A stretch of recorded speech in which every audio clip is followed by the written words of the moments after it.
Саламатсыздар ма, оқушылар мен әріптестер?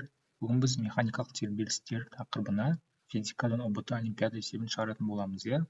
Бұл жерде бізде дененің тербеліс теңдеуі берілген, x тен 0,3 синус t плюс 0,5 метр. Тербелістің периодын, амплитудасын, бастапқы фазасын табыңыздар дейді.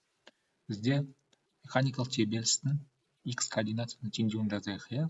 Ол x тен болады амплитуда болады, x амплитуда. Ең алдында тұрған коэффициент амплитуда максимал мәні. Ары қарай синус бойынша өзгерсе синус. Жақша әдісінде омега т циклдік жиілігі уақыт, және бастапқы фазасы фи 0 болады. Біздің теңдеу. Енді осы теңдеумен салыстырайық. Бізде x тен болады 1-ге келіп тұр.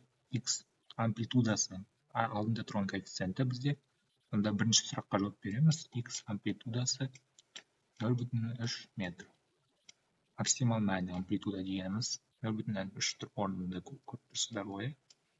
Енді синусты қарайық. Синус 1-ге келіп тұр. Енді бізде т тұр. Т-ның алдында ештеңе жоқ. Ол бізде 1 деген мағынаны білдіреді сонда, иә?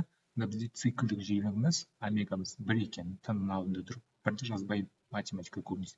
Сонда бізде омегамыз 1 екен. 1-ге тең. Ал т бізде т келіп тұр. Бастапқы фазасымыз бізде 0,5 екен, иә? Бастапқы фаза 0,5. Енді бізге не қалды? Периодын табу қалды, иә? Периодтың формуласын біз білеміз. Период дегеніміз 2π бөлінген омега. Омега бізде 1-ге тең. Пи 3,14, иә? 2 көбейтеміз. 3,14 бөлеміз 1-ге. Сонда не шығады бізде? 6,28 секунд шығады период. Енді бүкіл сұрақтарға жауап бердік. Амплитудасын таптық. Теңдеуге қарай отырып 0,3 метр.